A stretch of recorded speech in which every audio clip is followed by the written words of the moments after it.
आपके सामने आपकी सबसे बेस्ट फ्रेंड एनसीईआरटी है, उसे खोल के पिछला रिवाइज करते रहना अगले बच्चों। तो समय नहीं बर्बाद होना चाहिए, ठीक है। तो मैं अर्थवार्म शुरू कर रहा हूँ। जैसे मैंने किया तो किसी ने बच्ची बोली कि नहीं है सर, सिलेबस में सब कुछ है, हम आपको सब कुछ पढ़ाएंगे। जब आप सब कुछ पढ़ेंगे तभी सिलेक्शन की उम्मीद करेंगे, ठीक है। कुछ चीजें हवा में होती हैं, कह दिया जाता है, ठीक। और सिलेबस कोई डिसाइड नहीं करता है, हम आप नहीं डिसाइड करते हैं। क्वेश्चन आ गया तो सिलेबस में है, आप देखिए पेपर में आया क्वेश्चन। खैर, बहुत सरल टॉपिक है, अर्थवार्म की हम लोग चर्चा करेंगे और इसकी एक एक लाइन को बड़े ढंग से पढ़ेंगे। इसमें समझाना नहीं है, इसके विषय में बताना है, ठीक है। तो उसको आप अच्छे समझते जाइएगा। Earthworm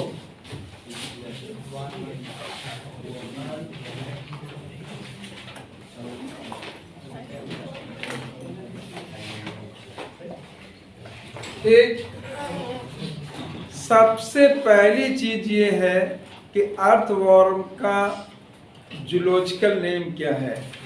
Pheretima पॉस्टम। क्या नाम है? फेरिटिमा। क्या नाम है बच्चों? ठीक।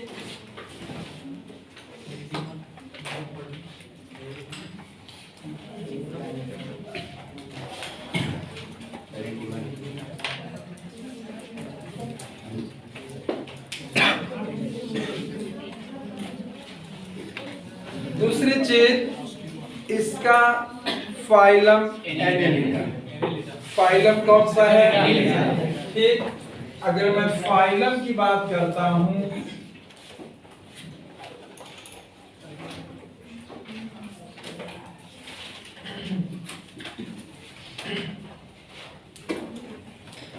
बच्चों एनेलिडा की बात आती है। एनेलिडा का मतलब हुआ एनुलस, जो आपने फाइल एनेलिडम कैरेक्टर पढ़े होंगे बेटा। इसके मतलब इसके जो भी एनिमल होंगे उनकी बॉडी में रिंग लाइक सेगमेंट्स होंगे। कैसे सेगमेंट्स होंगे? और रिंग लाइक सेगमेंट्स होते, इनको हम बेटा मेटामियर्स कहते हैं। क्या कहते हैं? मेटामियर्स। क्या कहते हैं बेटा? ठीक। आपको ये भी मालूम होगा कि जो अर्थवर्म है, चूंकि ये एनेलिडा में आता है, तो एनेलिडा में आपने सबसे पहली चीज पढ़ी होगी कि ये ट्रिप्लोब्लास्टिक होते हैं। कैसे होते हैं? और जब ट्रिप्लोब्लास्टिक मतलब 3 जर्म लेयर होंगी, और जब 3 जर्म लेयर होंगी तो इसमें एक्टो, मीजो, एंडो होंगी। और जहाँ तीनों जर्म लेयर है वहां पे कनेक्टिव टिश्यू भी होगा। मैंने आपको कनेक्टिव टिश्यू पढ़ाया है, और कनेक्टिव टिश्यू की ओरिजिन मीजोडर्म से होती है। किससे होती है? और आपने पढ़ा है कि जहाँ मीजोडर्म है वो टिश्यू और ऑर्गन को जोड़ता है। तो इसके मतलब इसमें जो बॉडी ऑर्गेनाइजेशन होता है वो ऑर्गन सिस्टम है। कैसा होता है? कैसा होता है बेटा? दूसरी चीज बच्चों यहाँ पे भी ध्यान देना है, यही एक फाइलम है जिसका रिप्रेजेंटेटिव आप अर्थवर्म पढ़ रहे हो, जिसमें कि सबसे पहले ट्रू सीलोम पाई गई। क्या पाई गई बच्चों? ट्रू सीलोम का मतलब है ऐसी बॉडी कैविटी जिसको सराउंड जो करती मीजोडर्म पेरिटोनियम। कौन करती बेटा? ये बात सबको मालूम है। जहां पे ऐसी बॉडी कैविटी जहां पे मीजोडर्मल पेरिटोनियम की लाइनिंग पाई जाती है, उसको हम सीलोम कहते हैं। क्या कहते हैं? सीलोम। क्या कहते हैं? सीलोम। तो ये पहला फाइलम है जहां सीलोमेट शब्द यूज हुआ। First coelomate is Annelida. ये पॉइंट आप याद रखेंगे। फर्स्ट सीडोसीलोमेट एस्केलमेंटिस और फर्स्ट एसीलोमेट प्लेटिनम। बात समझ में आए बच्चों? ये वो पॉइंट मैं बोल रहा हूं जो क्वेश्चन आते ही नहीं। ठीक बच्चों, आपने भी पढ़ा होगा। ये एक ऐसा फाइलम है जहां सबसे पहले रिंग लाइक सेगमेंट है जिसको मेटामेरिक सेगमेंटेशन कहते हैं। क्या कहते हैं बेटा? क्या कहते हैं बच्चों? Metameric segmentation. ये सब चीजें आपको एनेलिडा में पढ़ाई गई हैं, ठीक है। यहाँ पे हम रिप्रेजेंटेटिव में अर्थवर्म को पढ़ेंगे बच्चों। अर्थवर्म का फाइलम एनेलिडा, जिसके मैंने अभी कैरेक्टर सारे आपको बता दिए हैं। ठीक।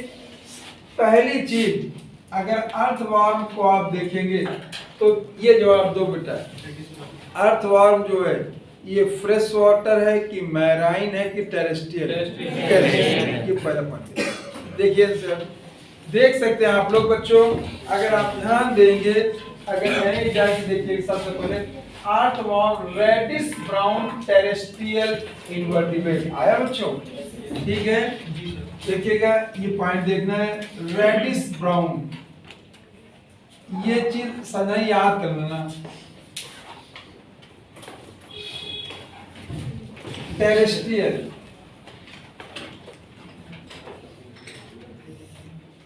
एनिमल,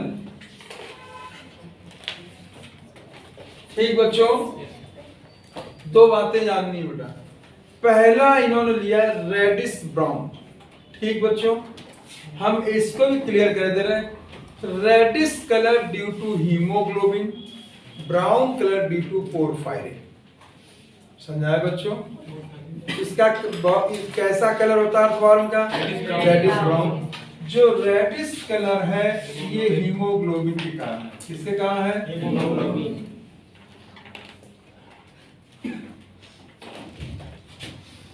और जो ब्राउन कलर है पोरफायरिन का। ये बात समझ आ गया? एक टेरेस्ट्रियल इसलिए कहा गया कि ये जमीन पे रहता है, ना ही हम इसको फ्रेश वाटर मानते हैं, ना ही इसको मैराइन मानते हैं। जो भी एनिमल नॉर्मल ऐसी जगह पाए जाए जहाँ पे ना फ्रेश वाटर हो ना मैराइन वाटर हो, नमी पाई जाए, बात समझे बच्चों, उनको हम टेरेस्ट्रियल कहते हैं। क्या कहते हैं? टेरेस्ट्रियल पॉइंट जरूर देखिए अपने एनसीईआरटी में।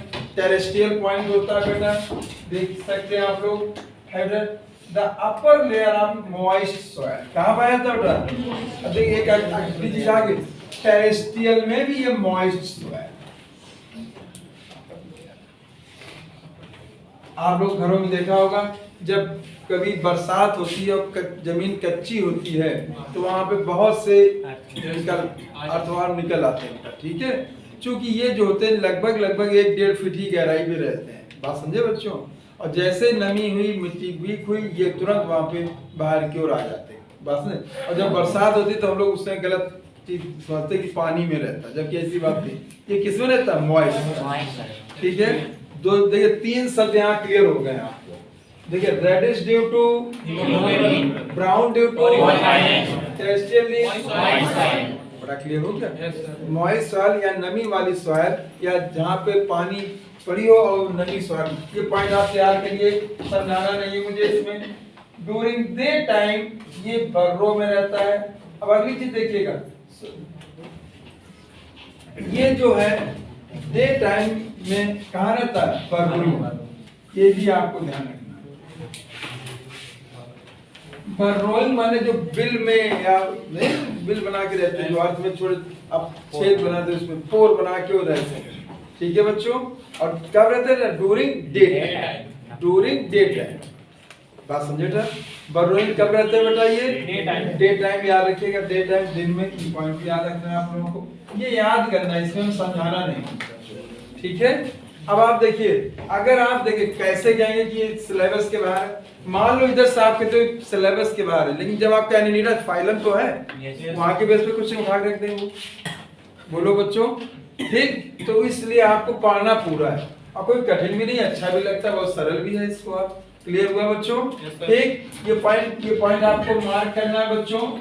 बर्रोइंग, boring and soiling the soil in gardens can traced by their fecal deposit known as worm costing। देखिएगा बच्चों, कभी कभी आप देखते होंगे जैसे यहाँ पे और इस तरह की ढेर लगे होते हैं, समझा रहा था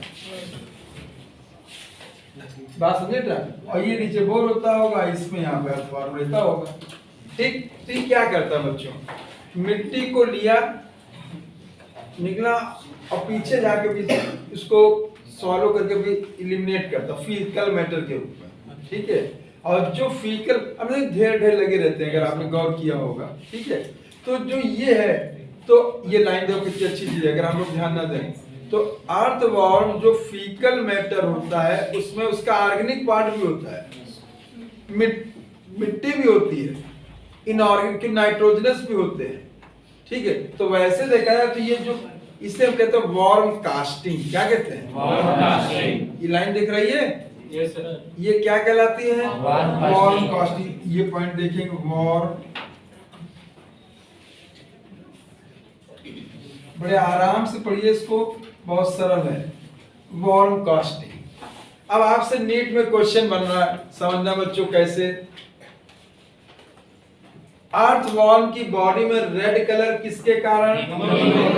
आ गया जवाब। ब्राउन कलर किसके कारण? पोरफायरिन।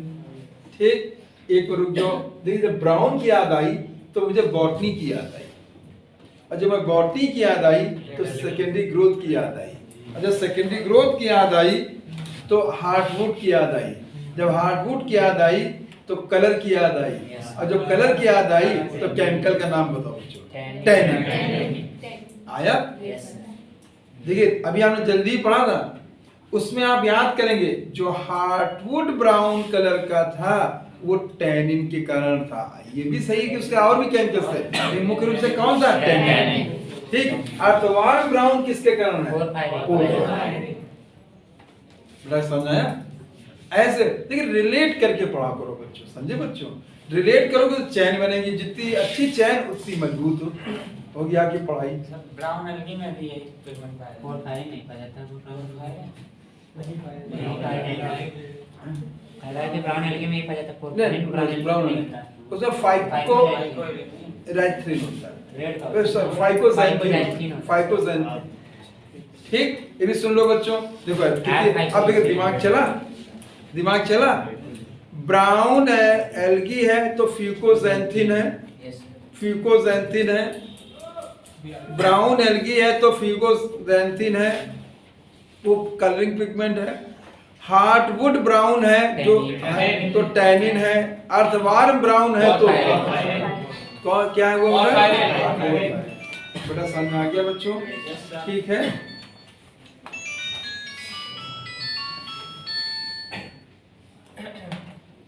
ठीक, देखिएगा, मैं उम्मीद कर रहा हूँ बात समझ आ गई। अब एक बात और सीख लो बच्चों, ये भी बता देता हूं, हीमोग्लोबिन का काम भी सीख लो। यहाँ पे ट्रांसपोर्ट ऑक्सीजन क्या करता है बेटा?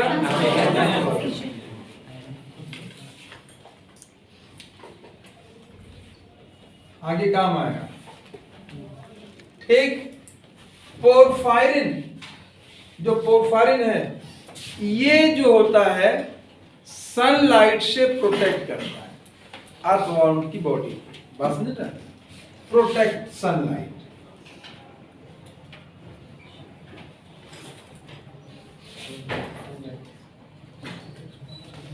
पिगमेंट के काम भी जानने चाहिए, और कहां कहां कैसे कलर, ये सब चीज आपको आनी चाहिए। ठीक है।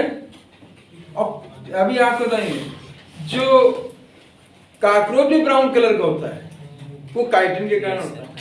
किसके कारण होता है? अब आप बताइए, सारी चीजें आपकी एनसीईआरटी में दी हैं और सारी जगह ब्राउन ब्राउन शब्द यूज किया है। अब कौन किस ब्राउन का कलर का किस जगह भी क्वेश्चन बना रहे हैं तो आपको ध्यान देना पड़ेगा। ठीक है। कॉकरोच ब्राउन है तो काइटिन के कारण, एल्गी ब्राउन है तो फ्यूकोजेंथिन के कारण, हार्टवुड ब्राउन है तो टैनिन के कारण, और अर्थवॉर्म ब्राउन है तो बच्चे जाएंगे किसके कारण?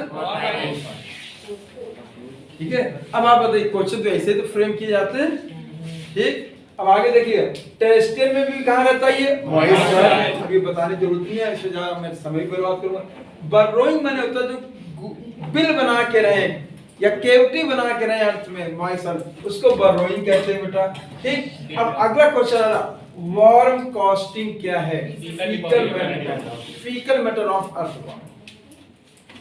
वार्म कास्टिंग क्या है? Faecal matter of earthworm. ये पॉइंट याद रखिएगा।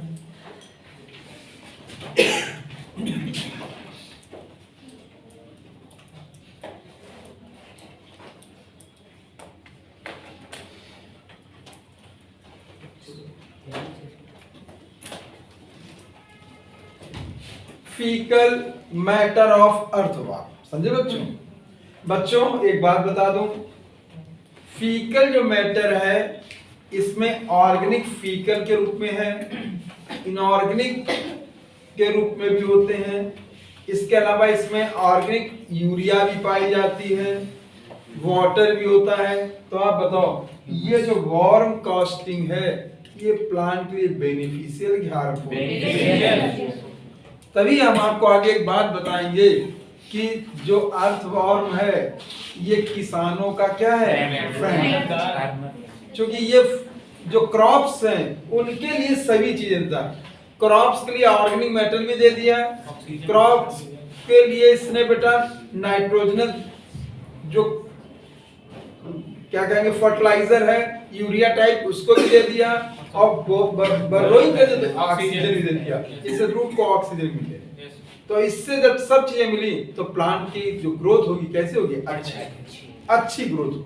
ये पॉइंट करिएगा, फीकल मैटर ऑफ अर्थवॉर्म। देखते जाओ बेटा, इसका इंपॉर्टेंट लिख लीजिएगा आप लोग। ठीक, कॉमन इंडियन बेटा अर्थवॉर्म के दो नाम आप याद रखना है, फेरिटिमा एंड लम्ब्रिकस।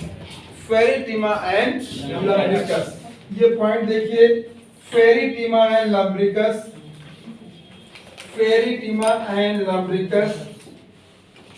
आगे लम्ब्रिकस हो गया। ठीक, ये दो ये जीनस है बेटा।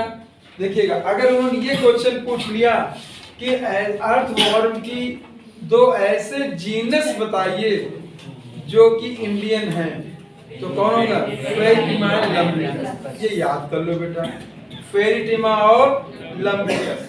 पहली पैरा पूरा क्लियर हो गया बच्चों। फिर सुनेंगे, अर्थवॉर्म किस फाइलम में पाया जाता है, एनेलिडा। किस फाइलम में, इसका कलर कैसा, रेड क्यों है, ब्राउन क्यों है, रेड कलर हीमोग्लोबिन का काम क्या, ट्रांसपोर्ट ऑफ गैसेस कर दो, O2 एंड CO2, तो CO2 को ट्रांसपोर्ट करें। ठीक है, ठीक। अच्छा, पोर फायरिंग का काम क्या है, ये टेस्टियल में कहाँ रहता है, कहाँ रहता है, बर्रों में कब रहता है, जब डे के घटनाक्रम को डायर्नल कहते हैं, नाइट के घटनाक्रम को नॉक्टर्नल कहते हैं। ठीक है, अब आगे देखिए, जब ये फीसल मैटर रिलीज करता है उसे वार्म कास्टिंग कहते हैं। क्या कहते हैं, फीसल मैटर को क्या कहते हैं। ठीक, इसकी इंडियन स्पीशीज के नाम बताइए, फेरिटिमा एंड लम्ब्रिकस। बच्चों जो यहाँ पे अर्थवॉर्म का जो डिस्क्रिप्शन किया था वो लखनऊ यूनिवर्सिटी के ही एक साइंटिस्ट थे जिनका नाम था KN बहल। क्या नाम था, नोट कर लो बेटा, KN बहल। जो डिस्क्राइब किया था, यहाँ लिखेंगे, यहाँ पे लिखे, describe by KN Bahl, Lucknow university. KN बहल,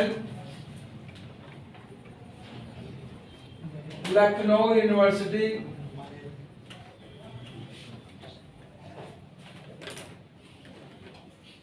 1926।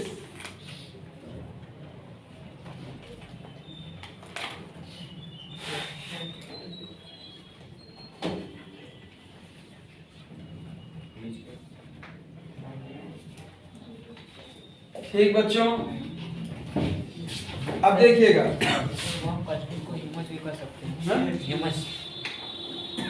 एक ह्यूमस जब होगा जब सब माइक्रो ऑर्गेनिज्म में काम किया, क्लियर हो गया। यहाँ तो ये अनडाइजेस्टिव प्रक्रिया की बात है। बच्चों अब आइए, इसकी स्ट्रक्चर में अगली दी होगी मॉर्फोलॉजी। क्या दी बेटा, मॉर्फोलॉजी। तो हम ज्यादा चक्कर न पड़े, मॉर्फोलॉजी की बात आती है, इसको मैं हटा रहा हूँ। वार्म कास्ट की समझना क्या बेटा, ठीक। अगर मान लीजिए आएगा तो इससे ही जनरल क्वेश्चन आते हैं और इसके चक्कर में एक आध क्वेश्चन छूट भी जाता तो गलत हो जाता है। ठीक है, मॉर्फोलॉजी ध्यान रखना बेटा। केन बेल ने डिस्क्राइब फेरिटिमा को किया था, ध्यान रखिए। केन बेल ने किसको डिस्क्राइब किया, फेरिटिमा। उसे स्पीशीज इसकी पोस्थुमा भी होती है। ठीक है, अभी नहीं दिया तो कोई बात नहीं, मैंने लिख दिया है धोखे से, ठीक, फेटिमा पोस्टुमा, ठीक है। देखिएगा मॉर्फोलॉजी, सबसे पहले ध्यान देना बेटा, अर्थवर्म जो होता है, जो अर्थवर्म होता है, इसकी बॉडी सिलिंड्रिकल होती है। कैसी होती है? सिलिंड्रिकल। अगर देखिए, अगर मैं ऐसे कहूं, इस तरह से बात कर रहा हूं बेटा, इस तरह से बात कर रहा हूं, ठीक बच्चों, सिलिंड्रिकल बॉडी है।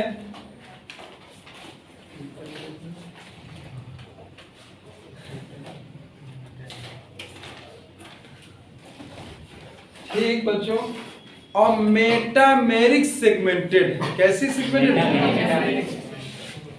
ये पॉइंट याद रखेंगे, मेटामेरिक सेगमेंटेड है।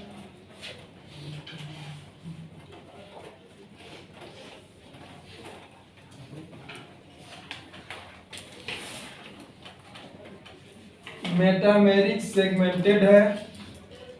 मेटामेरिक सेगमेंटेड का मतलब होता है बॉडी जो है रिपीटेड सेगमेंटेड हो, और उसके अंदर कुछ ऑर्गन्स भी हो, वो भी रिपीट हो। समझे बच्चों? बॉडी सेगमेंटेड भी हो और ऑर्गन भी रिपीटेड हो, ठीक, जैसे नेफ्रिडिया आएंगे। अब देखिएगा, इसमें जो सेगमेंटेशन होता है वो एक्सटर्नल इंटरनल दोनों, ठीक। जो सेगमेंटेशन होता है,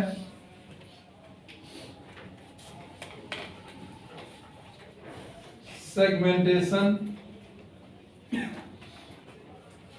external and internal both. Segmentation कैसा है बेटा? एक्सटर्नल इंटरनल बोथ, ठीक बच्चों। देखिए कैसे, प्लीज देखो बेटा,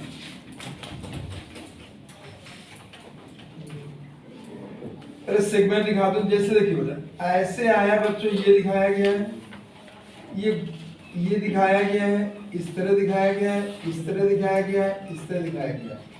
जो ये कहलाते हैं ग्रूव कहलाते हैं। क्या कहलाते हैं? ग्रूव। ठीक, जो ग्रूव हो गए ये एक्सटर्नल सेगमेंटेशन। क्या हो गया बेटा? और अंदर की ओर ये सेप्टा होते हैं। क्या होते हैं बेटा?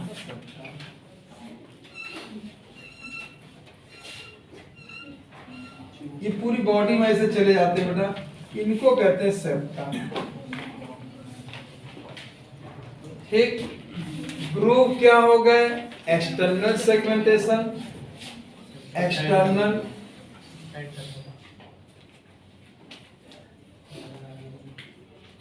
सेगमेंटेशन, सेप्टा हो गए इंटरनल।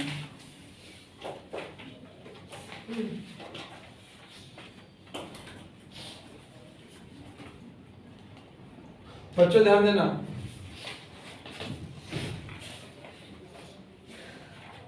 ये पहला सेगमेंट, दूसरा सेगमेंट, तीसरा सेगमेंट और चौथा सेगमेंट, और यहाँ पे मैं कह रहा हूँ 120वां सेगमेंट। समझे बच्चों? तो एक बात आपने समझ ली है, अर्थवर्म में सेगमेंट की संख्या कितनी है? 100 से लेके 120। ठीक है बेटा, सेगमेंट की संख्या कितनी है? 100 से लेके 120। अब 100 से 120 सेगमेंट भी बनाए जाएंगे यहाँ पे। अब मैंने यहाँ पहला लिख दिया बेटा, और यहाँ पे लिख दिया है 100 से लेके 120। समझे बच्चों? तो पहला पॉइंट याद रखें, सेगमेंट की संख्या कितनी है? 100 to 120। आया बच्चों? ठीक, यहाँ पे कैसे 100 से लेके 120 सेगमेंट हो गए।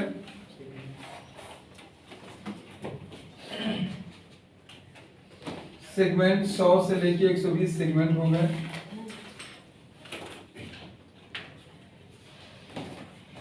अब बच्चों ध्यान देना, पहला जो सेगमेंट पूछे, इनके नाम पूछ ले जाते हैं। जो पहला सेगमेंट है इसे पेरिस्टोमियम कहते हैं। क्या कहते हैं? क्या कहते हैं? पेरिस्टोमियम। ये नाम पूछा जाता है। फर्स्ट सेगमेंट है ये, फर्स्ट सेगमेंट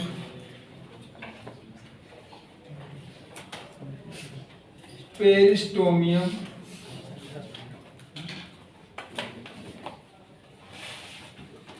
ठीक, इसके पहले जो आपसे हुड होता है, उस हुड को हम लोग प्रोस्टोमियम कहते हैं। क्या कहते हैं? प्रोस्टोमियम। ये नाम इससे बहुत याद रखिएगा। ये सेगमेंट नहीं है, ये हमें एक प्रकार से कहेंगे माउथ के ऊपर का लिप्स टाइप का है, समझे? इससे कहेंगे प्रोस्टोमियम।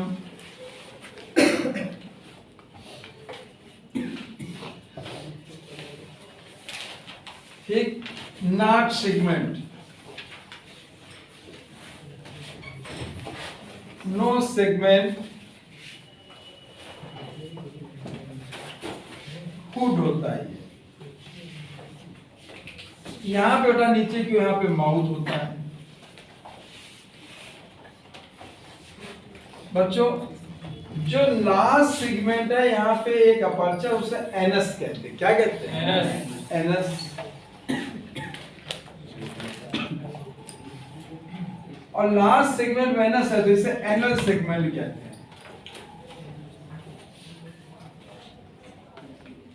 आप याद करो, जहां एनस है उसके बाद इससे यार कुछ भी नहीं पाया जा रहा, ठीक। लेकिन कॉर्डेट में आप लोगों ने पढ़ा होगा कि उसमें एनस के बाद टेल पाई जाती है, इसे पोस्ट एनल टेल कहते हैं। क्या कहते हैं? क्या कहते हैं बच्चों? Post anal tail. बड़ा समझ में आ गया बच्चों? ठीक, तुरंत बताइए फर्स्ट सेगमेंट का क्या नाम है? पेरिस्टोमियम। क्या नाम है? फर्स्ट सेगमेंट का नाम? लास्ट सेगमेंट का नाम? Anus segment. बस है। प्रोस्टोमियम सेगमेंट है कि नहीं है? नहीं है। ये माउथ के ऊपर एक हुड लाइक स्ट्रक्चर है, इसे नॉट स्ट्रक्चर। क्लियर बच्चों? एक पॉइंट और सिखाना चाहता हूं बच्चों, इसको हम कैसे एनालाइज करेंगे कि ये डॉर्सल है कि वेंट्रल है। तो बच्चों ध्यान सुनो बच्चों, पहले एक बात सीखेंगे जो पेपर क्वेश्चन में याद अच्छे से समझा दे रहा हूं। डॉर्सल को हम एनालाइज करेंगे ब्लड वेसल्स से, वेंट्रल को एनालाइज करेंगे जेनाइटल पैपिली से। बात समझाया बच्चों? डॉर्सल कैसे एनालाइज करेंगे? किससे करेंगे बेटा? ब्लड वेसल्स से, ठीक है। और वेंट्रल को जेनाइटल पैपिली से। ये बात क्लियर हुई बच्चों? अब मैं इसको भी फिगर से दिखाने की कोशिश कर रहा हूं बच्चों, देखिएगा। देखिए मैंने यहाँ पे दिखाने की कोशिश किया, जैसे ये मान लीजिए,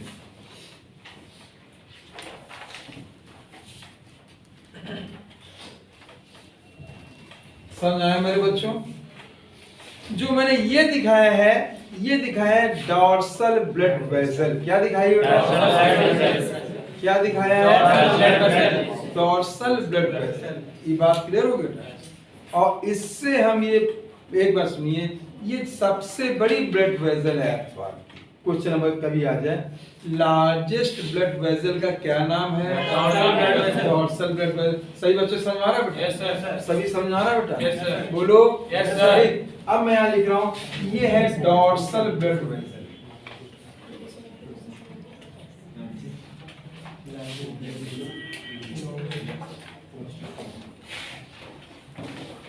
ये है डॉर्सल ब्लड वेसल। ये क्या है बच्चों?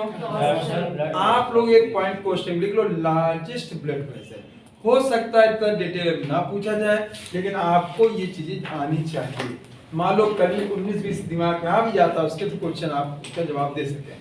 ठीक है, लार्जेस्ट ब्लड वेसल,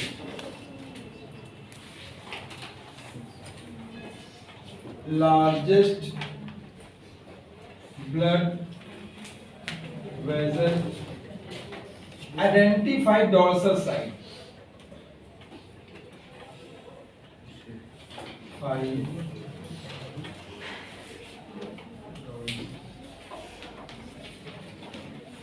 अब तो समझ में आ गया होगा बेटा? ठीक, देखिएगा ये डॉर्सल ब्लड वेसल है, लार्जेस्ट ब्लड वेसल है। इसके द्वारा हम किसी भी अर्थवार की डॉर्सल सरफेस को पहचानते हैं। ये बात क्लियर हो गया बच्चों? ठीक, बच्चे ध्यान देंगे, जो वेंट्रल सरफेस होती है उसे हम जेनाइटल पैपिली से पहचानते हैं। किससे बनाते हैं? Genital papillae. ठीक है बच्चों, जेनाइटल पैपिली अभी मैं उसको बता रहा हूं बेटा। मान लीजिए यहाँ पे इस तरह से मैंने दिखा दिया है, वेंट्रल सरफेस वेंट्रल सरफेस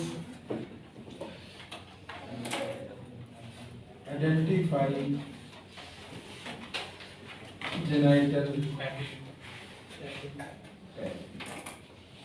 ये हम चर्चा करेंगे। क्लियर हुआ बच्चों? तो आपने अर्धवाहन के विषय में बेसिक चीज जान ली बेटा। अब एक चीज और देखो बेटा, मैं यहाँ पर सीधे सीधे लिख रहा हूँ, देखिएगा। मैंने इसको 14 मान लिया, अभी गिनने ना लगिएगा आप लोग आगे। ये 15 मान लिया, ये मैंने 16 मान लिया।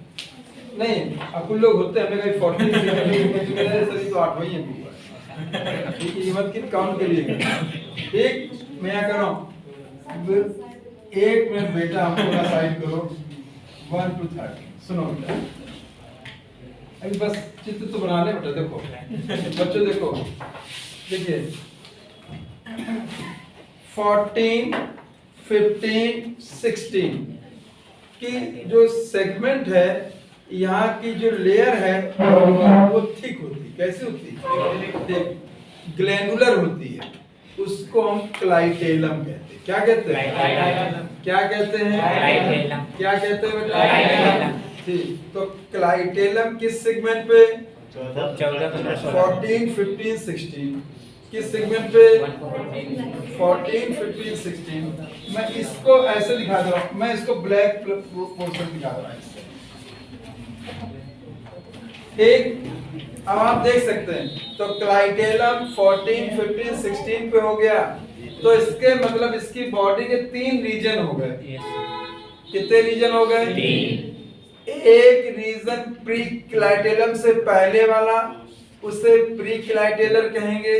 एक रीजन क्लाइटेलम वाला, उसे क्लाइटेलर रीजन कहेंगे। एक क्लाइटेलम के बाद वाला, उसे पोस्ट क्लाइटेलर कहेंगे। बड़ा समझ में आया बच्चों?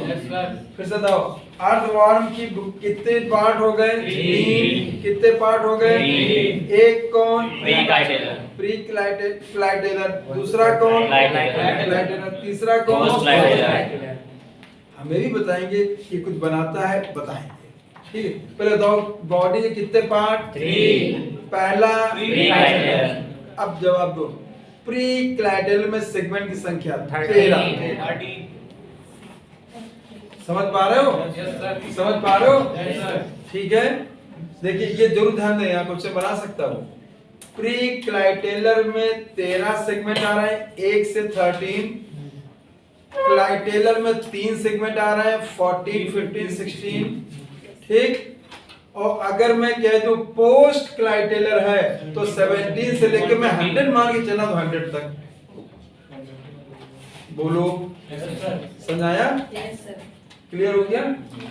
ठीक, फिर से सुनेंगे बच्चे हमारे। अर्थवर्म की बॉडी को 3 रीजन के बेस पे डिवाइड किया गया है। पहला है प्री क्लाइटेलर, जिसमें 1 से 13 सेगमेंट आ रहे हैं। दूसरा है क्लाइटेलर, जिसमें 3 सेगमेंट आ रहे हैं। और तीसरा है पोस्ट क्लाइटेलर, जिसमें 17 से लेके 100 तक। अगर मैं 100 सेगमेंट मान के चल रहा हूं तो 17 से लेके 100 तक अगर देखा जाए तो लगभग 83 सेगमेंट आ रहे हैं। क्यों बेटा? बोलो। ठीक है, ये पॉइंट भी आपको ध्यान रखना है। तो आपने बेटा डॉर्सल वेंट्रल को समझा? बोलो। डॉर्सल किसके द्वारा? Blood vessel. उस ब्लड वेसल का नाम क्या है? नाम भी वही है, डार्क कलर की होती है। ठीक, अर्थवर्म डिसेक्शन तो होगा नहीं बेटा? तो अर्थवर्म है डिसेक्शन है ही नहीं, तो कैसे समझेंगे? चलो ऐसे समझ आ रहा है। हम लोगों के समय में टीचर थे तो वो जैसे मान लो पहले तो दिखाते थे, देखो ये ब्लड, तो कुछ ऐसे होते थे बेवकूफ टाइप के, तो कहते सर अभी भी समझ नहीं आया हैं। तो पहले तो एक थप्पड़ मारते थे सर टीचर, हैं ऐसे आपके आंखें बंद करो तो हम पहचाना। फिर कहते अर्धवार कर लो, तो अर्धवार में ऐसे क्या उंगली लेके जाओ नीचे तक, जहां तुम्हें खुरदुरा खुरदुरा लगने लगे वो है जेनाइटल पेपली। और जेनाइटल पेपली तो क्या हो गया? वेंट्रल। अब उसके जस्ट अपोजिट क्या हो गया? आगे अगर होता मैं आपको 1 मिनट पहचानना सिखा देता। ठीक है, आंख बंद करके। ठीक, अच्छा बेटा आपको समझ में आ गया होगा मेरे बच्चों को? ठीक है, अच्छा पहले तो ये बातें क्लियर हो गई। अपनी एनसीईआरटी देखो बेटा, देखिए dorsal surface body mark bye dark median mid dorsal line, इसको मार्क करो। डॉर्सल ब्लड वेसल मैंने एक्सप्लेन किया है बच्चों, लॉन्गिट्यूडनल एक्सिस से पाई जाती है। वेंट्रल सरफेस को हम बेटा डिस्टिंग्विश करते हैं जेनाइटल पैपली या genital opening pores, genital pores, anterior end of the mouth and prostomium, the mouth and prostomium, prostomium lobe है, लोब होती बेटा, ये आप देख सकते हैं प्रोस्टोमियम है और मिट्टी के कणों को ब्रेक करने में सहायता करती है। और माउथ के ऊपर ये छज्जे या हुड की तरह काम करती है। माउथ के ऊपर किसकी तरह काम करती है? छज्जे या हुड की तरह काम करती है। बात समझ आ गया बच्चों? ये पॉइंट इंपॉर्टेंट है। Prostomium lobe serve covering the mouth, wedge of force open crack the soil into earthworm में क्रॉल, क्रॉल को बॉक्स करो। अर्थवर्म में कौन सा मूवमेंट होता है? Crawling movement. कौन सा होता है? Crawling movement. ये पॉइंट याद रखेंगे, ये क्रॉलिंग मूवमेंट करता है।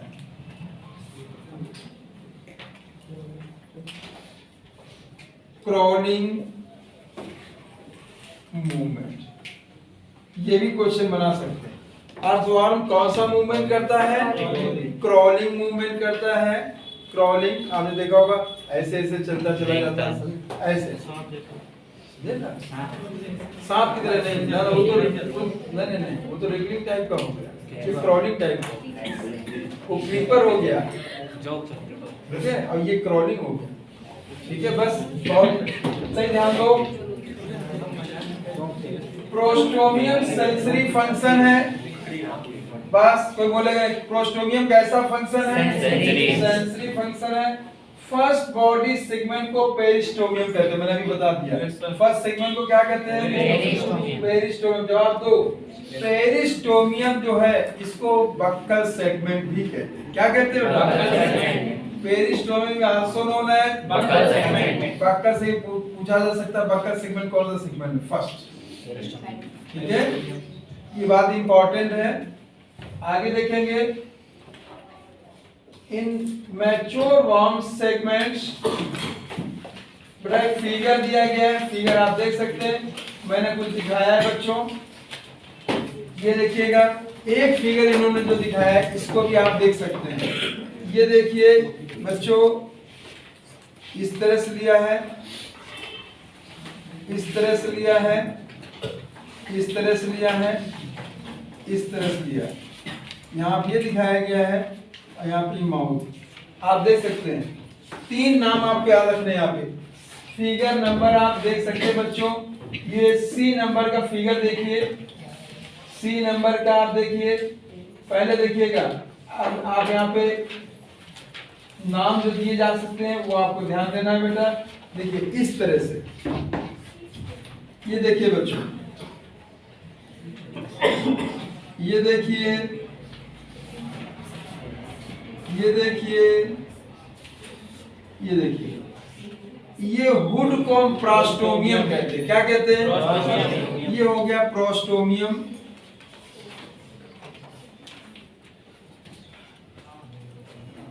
इसको माउथ कहते हैं। क्या कहते हैं? माउथ। ठीक बच्चों, ये तो नाम ही हो गया। देखिए ये जो है, ये सीटी, क्या बेटा? यहाँ पे देखिएगा बेटा, रिंग ऑफ सीटी, बीच बीच में जो चल रहे हैं ये देखिएगा, इसे रिंग ऑफ सीटी कहते हैं। रिंग ऑफ सीटी कहते हैं। ये लोकोमोशन हेल्प करती है। सीटी के द्वारा ये लोकोमोशन करता है। बात समझे बच्चों? सीटी के द्वारा क्या करता है बेटा? ये लोकोमोशन। और ये सेगमेंट हो गया, ये जो सेगमेंट है फर्स्ट सेगमेंट, इसे पेरिस्टोमियम कहते हैं। क्या कहते हैं बेटा? पेरिस्टोमियम। ये आपको फिगर कभी देख सकते हैं बेटा, वो पेरिस्टोमियम। अब आप देख सकते हो, whole not a segment is a buccal segment is known as prostomium, इसको ऊपर नीचे की ओर माउथ पाया जाता है जो फीडिंग का हैबिट का काम करता है, कई मिट्टी के कणों को तोड़ने में सहायता करता है और सेंसरी भी होता है। कैसा होता है? Crack the soil particles and sensory structure. याद रखिएगा, crack the soil particle and sensory, ये पॉइंट याद रखिए। Crack soil particle and sensory structure. ठीक बच्चों, ये फर्स्ट सेगमेंट हो गया पेरिस्टोमियम, फर्स्ट सेगमेंट। ठीक बच्चों, ये रिंग ऑफ सीटी है, इसके बीच में दिखाई मैंने यहाँ पे। बच्चों ध्यान देना, एक सेगमेंट में सीटी की संख्या 80 से 120 होती है। मैंने कुछ बोला? यस कुछ सुना? यस। एक सेगमेंट में 80 से 120 सीटी। देखिएगा, जो अगर मैं कह दूं 80 to 120 ईच सेगमेंट,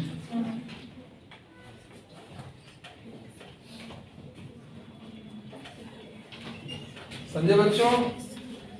80 से लेके 120 सीटी की संख्या एक सेगमेंट में होती है। अब आप देखो, एक आंसर वाला नियरेस्ट नजर आ रहा है आपको बच्चों। देखो, अगर अर्धवार्म में सेगमेंट की संख्या आ रही है 100 से 120,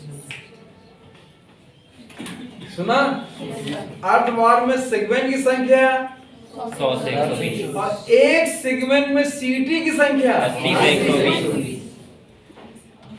अब आपको दोनों डॉटों को ध्यान देना, 80 से 120 क्या होता है आपको मालूम होना चाहिए, 100 से 120 क्या होता है मालूम होना चाहिए। ये बात समझ में आ गई? ये फिगर भी याद कर लीजिएगा। आपका जो एनसीईआरटी फिगर बना बहुत अच्छा बना, हमने एक रफली फिगर बनाया जिससे आपके दिमाग में बात बैठ सके। समझे बच्चों? देखिए, ये क्या हो गया माउथ, ये क्या हो गया प्रोस्टोमियम। प्रोस्टोमियम का काम मैंने आपको बता दिया, crack soil particle and sensory structure है। इसका फर्स्ट सेगमेंट कौन? पेरिस्टोमियम। और ये क्या हो गया रिंग ऑफ सीटी। सीटीज की संख्या एक सेगमेंट में 80 से 120 होती है। ठीक है, और बेटा ये जो है लोकोमोशन में सहायता करती है। किसमें करती है? ठीक है। सीटी जो है बच्चों ध्यान दो, सीटी जो है इसको बनाने वाली एक सेल होती है, उसका नाम फॉर्मेटिव सेल होता है। क्या नाम होता है? ये लिख लिया बेटा, फॉर्मेटिव सेल के द्वारा बनता है बेटा ये फॉर्मेटिव सेल, और इसका स्ट्रक्चर एस शेप्ड होता है, एस शेप्ड स्ट्रक्चर। स्ट्रक्चर कैसा है बेटा? S shaped. स्ट्रक्चर कैसा हो गया बेटा? S shaped structure. बेटा क्लियर हो गया सारे बच्चों को? ठीक, इससे ज्यादा आपको पढ़ने की जरूरत नहीं। ठीक है, बेटा समझ में आ रहा सारे बच्चों को? कोई कठिन तो नहीं लग रहा? ठीक, आओ बच्चों अपनी बुक में देखते हैं। ये देखिए चित्र नंबर ए भी देख लीजिए, क्लाइटेलम दिखाया गया है।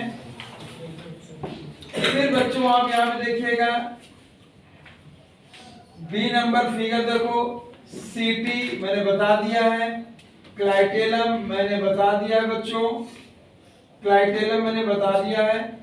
फिर अब इसके बाद बेटा क्लाइटेलम के भी सेगमेंट की संख्या भी मैंने बता दी बच्चों।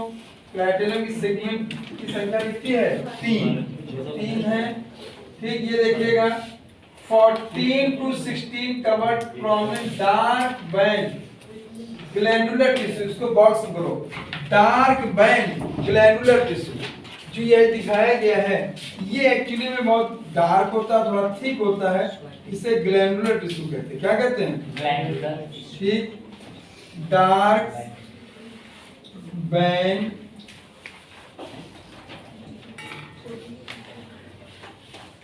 ग्लैंडुलर टिश्यू, ये पॉइंट आपको याद रखना। इसी को हम क्लाइटेलम कहते हैं। क्या कहते हैं बेटा? क्लाइटेलम। क्लाइटेलम कहीं कहीं इसका दूसरा नाम भी लिखा है, सिंगुलम भी कहते हैं। क्या कहते हैं? सिंगुलम। याद कर लो, बाइजाकुलर और सिंगुलम।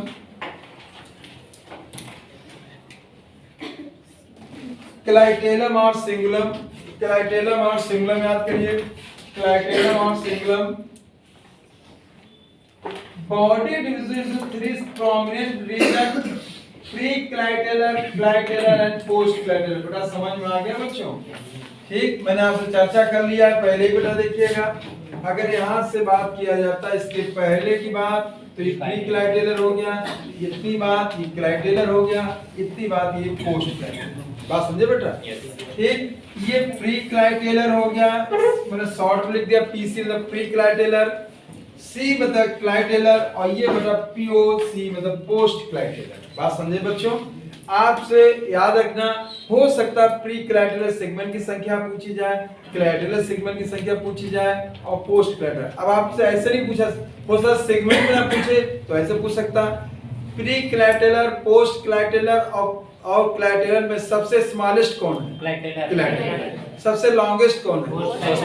मॉडरेट कौन है? Pre clitellar. कुछ नहीं बना सकता, और क्या बनाता है उसके ऊपर है। लेकिन हमें आपको सब चीज जानना। कितना समझा रहा बच्चों? पूरा समझा रहा है? ठीक है, काफी ज्यादा इसमें हो गया, अभी धीरे साफ कर देंगे कुछ चीजें। जब तक जितनी चीजें आ रही मैं इसी से एक्सप्लेन किए दे रहा हूँ। ठीक है बच्चों? ठीक, आगे देखिए बेटा, जैसे आप आगे देखेंगे, देखिए इसमें 4 पेयर स्पर्मेटिकल पोर्स होते हैं। ये लाइन देखेंगे, स्पर्मेटिकल पोर्स वेंट्रोलैटरल साइड में पाए जाते हैं, और जो ये पाए जाते हैं inter segment group 5 to 9 segment, 5 to 9 segment, 5वें से 9वें तक लैटरल साइड पे, 5वें से 9वें तक।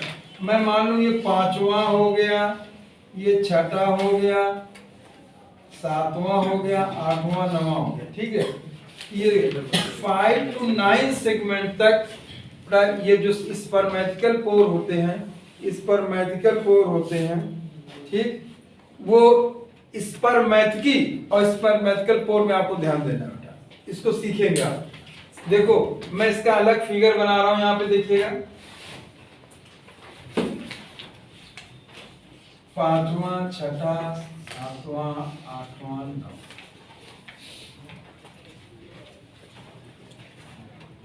देखना बच्चों, ये वेंट्रो 5वां हो गया, ये 6ठा हो गया, 7वां, 5वां, 6ठा, 7वां, 8वां, 8वां। ठीक, देखिएगा ये इंटर सेगमेंटल ग्रूव हो गए। ठीक, देखिए इसमें स्पर्मेटिकी पाई जाती है। क्या पाई जाती है? स्पर्मेटिकी। दोनों चीज में आपको अंतर देखना है। स्पर्मेटिकल पोर आए तो 5, 6, 6, 7, 7, 8, 8, 9, और स्पर्मेटिकी है तो 6, 7, 8, 9। समझे बच्चों? देखिए अगर मैंने कहा ये स्पर्मेटिकी हो गई, ये स्पर्मेटिकी हो गई, ये स्पर्मेटिकी हो गई, ये स्पर्मेटिकी हो गई, अब आप अच्छे से समझ रहे होंगे। ये होगा स्पर्मेटिकल पोर,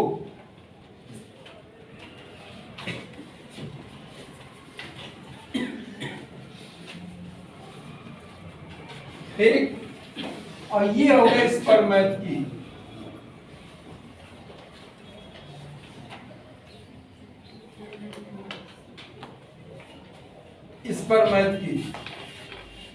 स्पर्मेटिकी का काम होता है ये कि अदर अर्थवर्म के स्पर्म को स्टोर करना।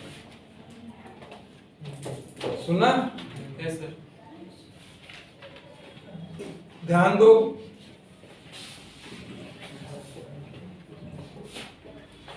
पेन कभी पैर से नहीं उठाया जाता, जो आपका असली औजार है। और क्या बेटा, इसी से आपको आगे लड़ाई लड़नी है, कंपटीशन की। अब बनने के बाद तो इसी का काम है। थोड़ा सा ध्यान दे। देखो बेटा, अगर मैं स्पर्मेटिकल पोर की बात कर रहा हूं तो 4 पेयर हैं। जब पोर की बात आएगी तो 5 to 9 आएगा। दिख रहा? 5वें 6ठे के जंक्शन पे एक पेयर है, 6ठे 7वें के जंक्शन पे एक पेयर है, 7वें 8वें के जंक्शन पे एक पेयर है, 8वें 9वें के जंक्शन पे एक पेयर है। ठीक, और इस पर मैथ की भी आएंगे, ये भी 4 पेयर, इसके लिए आएगा 6 to 9 सेगमेंट, छठा, सातवां, आठवां, बड़ा समझा है? Yes sir. क्लियर है? अब आपको इस पर मैथकल 4 और इस पर मैथ की में भी डिफरेंस करना पड़ेगा, तब आपका सही आंसर आएगा। वो आंसर दोनों यहाँ पर रख देगा, 4 वाले भी रख देगा, इस पर मैथ की वाले भी रख देगा। अगर इस पर मैथकल 4 आया तो क्या हुआ बच्चों, बोलो? 5 to 9, और इस पर मैथ की आया तो 6 आया, और इस पर मैथ की भी आप ध्यान दो तो 4 पेयर है। कितने पेयर है? 4 पेयर। देखो, 1 पेयर, 2 पेयर, 3 पेयर, 4 पेयर। ये भी जो हो गए बेटा ये 4 पेयर। कितने पेयर हो गए बेटा? 4 पेयर। ठीक, एक बात जानना बच्चों, इस पर मैथ की में जो स्पोर होते हैं, जो स्पर्म होते हैं, वो अदर अर्थवर्म के स्टोर होते हैं। हम आपको सिखाएंगे जब आगे पढ़ेंगे, समझे बच्चों? ठीक है, बात समझे बच्चों? अब बताइए, अब क्वेश्चन ही बना सकते हैं, इस पर मैथ के का काम क्या है? स्टोरिंग ऑफ स्पर्म, ये आपको मालूम है। अब दूसरा इस पे आगे जोड़े लाइन, ओन स्पर्म के अदर अर्थवर्म आया बच्चों? यहाँ पे नोट कर लीजिए, इस स्टोर स्पर्म अदर अर्थवर्म आया। यहाँ पे स्पर्म मैथ की जो होता है, store sperm other earthworm,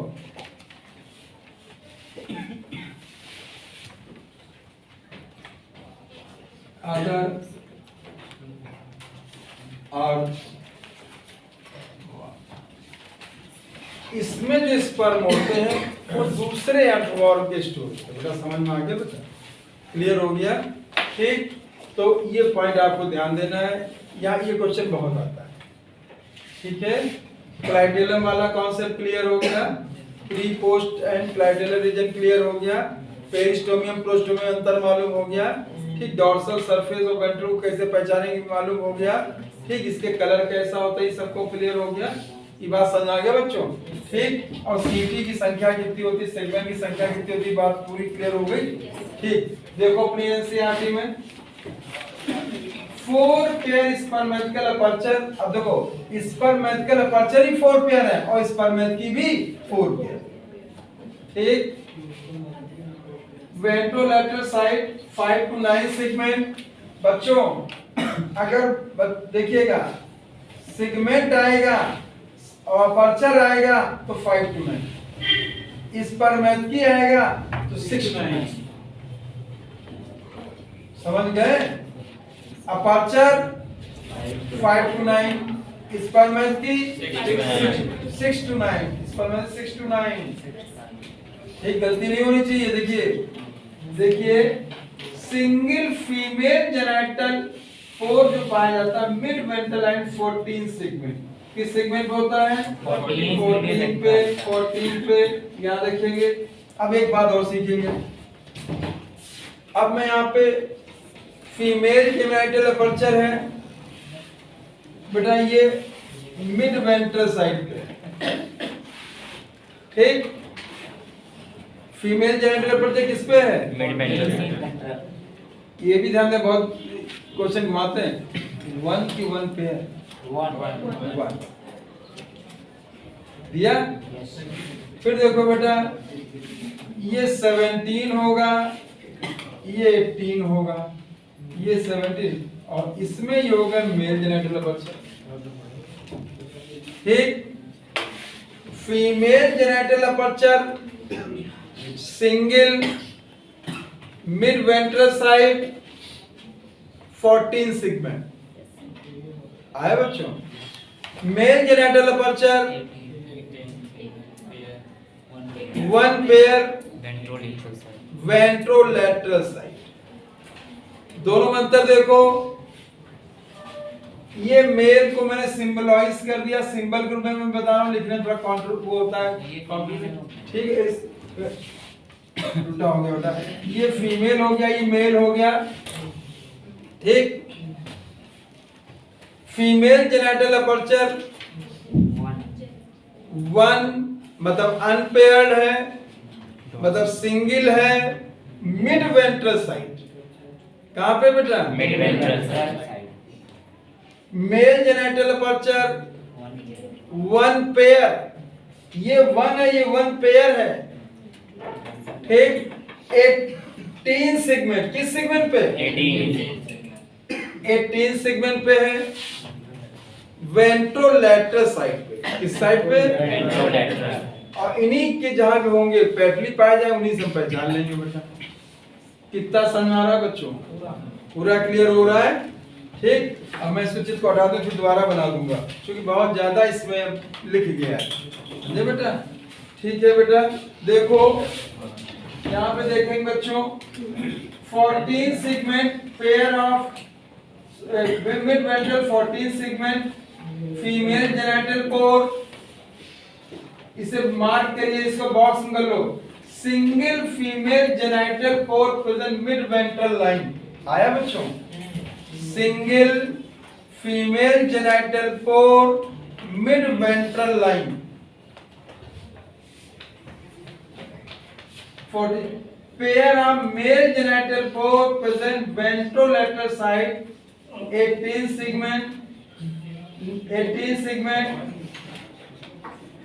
numerous minute pore उन्हें नेफ्रिडियोपोर्स कहते हैं जो बॉडी सरफेस पे पाए जाते हैं। बॉडी सरफेस पे न्यूमरस माइन्यूट पोर का nephridiopores open on the surface of the body, ठीक। याद रखेंगे बच्चों, देखिएगा नेफ्रिडियोपोर्स,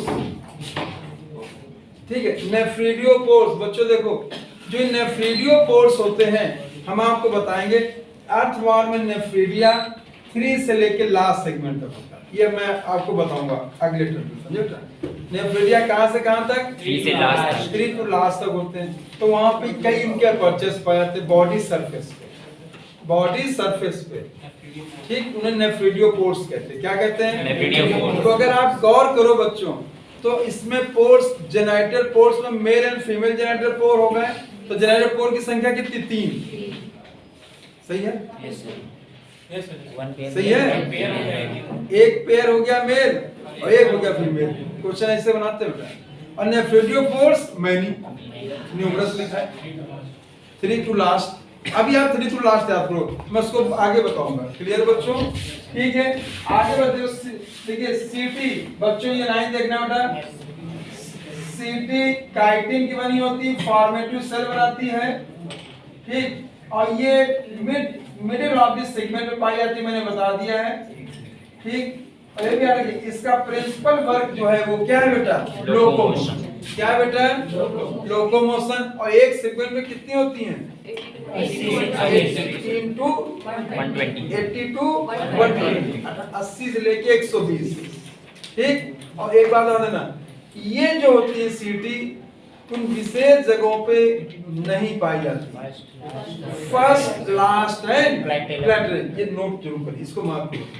सीटी are absent in first, last and clitellar region, इसको मार्क कर लो। ये पूछा जा सकता है, सीटी जो एब्सेंट होती हैं पहले, आखिरी और क्लाइटेल, फर्स्ट, लास्ट एंड क्लाइटेल। बड़ा बंद कर देना इसको मोबाइल। First, last and